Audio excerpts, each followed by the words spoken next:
Hi, and welcome back. So today I'm so excited because we're going to move to the piano and you're going to actually play a little bit.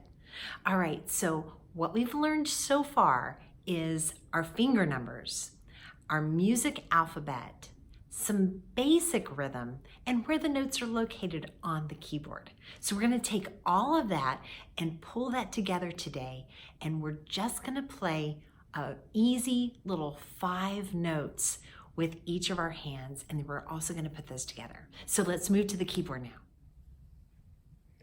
So we're going to start right here in the center of the keyboard with our middle C, and we're going to start with our right hand just because most of you probably favor your right hand, so we're going to start with that.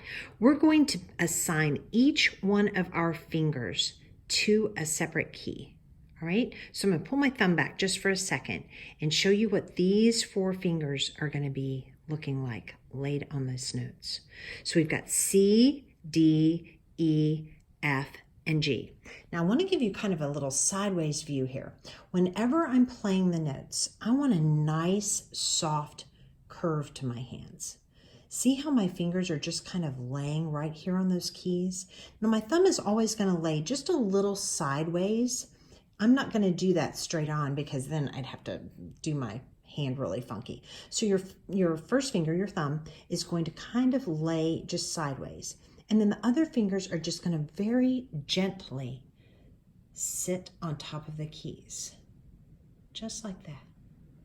So we're going to use the pads of our fingers to press the notes. All right, so as we press down, you're going to feel there's a place where the note catches. If you're on acoustic piano, you're going to feel actually the hammer that is hitting the string to make that sound, which is why this is a percussion instrument, because it's actually hitting something. Now for the keyboard, we're hitting the contacts. But you can feel it as well. On most keyboards, there's going to be a place where it catches to make the sound. And depending on how I press, if I press harder, I can make it louder. And if I press softer, it's going to be softer. All right, so the strength of your fingers determines how loud or how soft things are. Right now, I want you to try to play not loud, not soft, just kind of somewhere in between. Now, notice when I'm doing these 5 fingers in a pattern, just going the 1, 2, 3, 4, 5, and 5, 4, 3, 2, 1, I'm doing each note independently. So you may have to do this a little bit slower here at the beginning.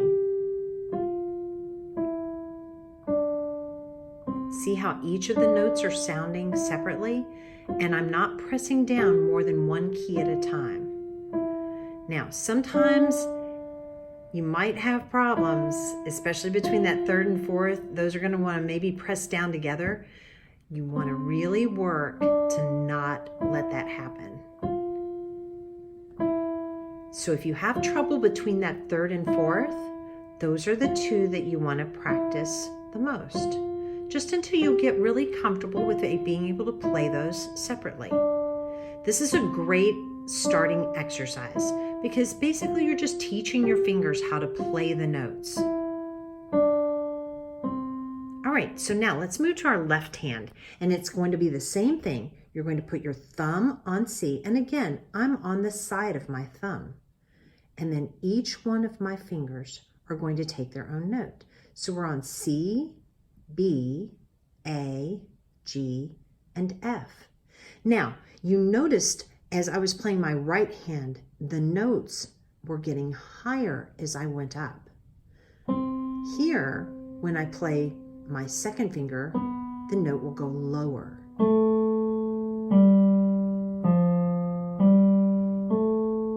Now, our positioning is going to be the same on this. You can see that nice round curve. My wrist isn't too high and it's not too low. Okay, we want to be just very, very relaxed. When we're touching the piano, we want it to kind of look like this, right? Just nice and even with a nice relaxed arm. It's really important the way that we touch the keys too. So take your time, pause this if you want to practice putting your fingers on the keys. So see how I can touch the keys even without pressing down the keys? This is a good place to start as well, especially if you're having any difficulty between those third and fourth fingers, keeping those independent. All right, so if we go back up here again,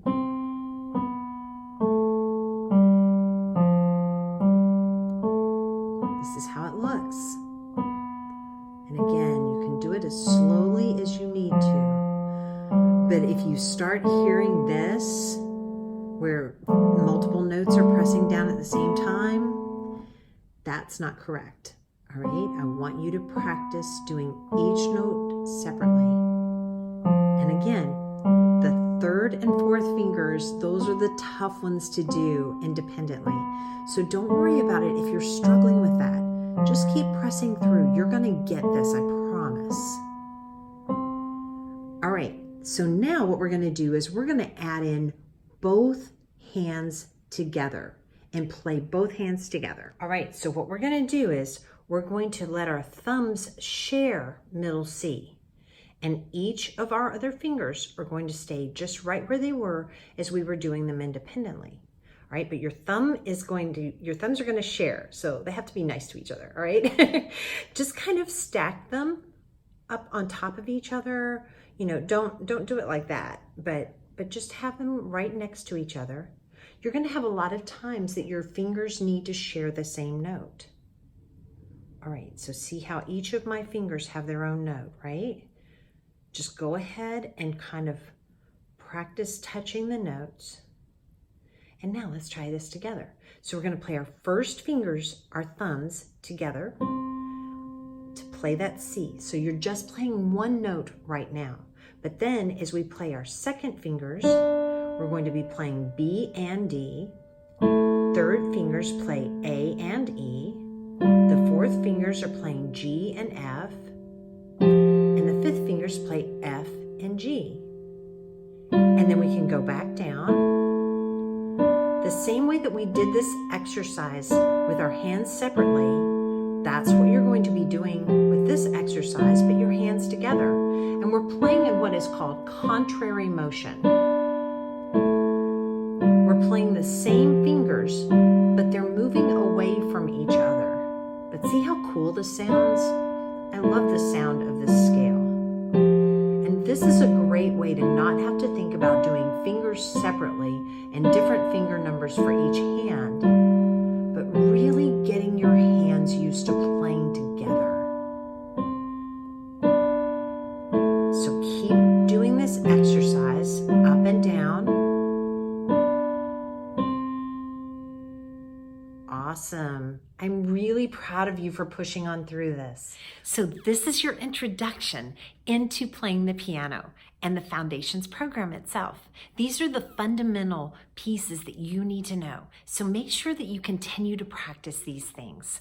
As you're getting ready to move forward into the more difficult and more complicated lessons, I want you to really work on these fundamentals and do them over and over again. Start every lesson with just a quick review of where the notes are, what the notes are, your music alphabet, your finger numbers, your placement of your hands on the keyboard, and especially doing that 5-finger exercise. Those are really important things for you to practice and just get super comfortable with touching the piano and being able to play those notes and where your notes are located. All right, listen to music, play with your rhythms, play the piano, and really have a lot of fun. And I will see you back here as we continue to move forward and you learn how to play piano. I'm so excited for you. Thanks for joining us. Bye.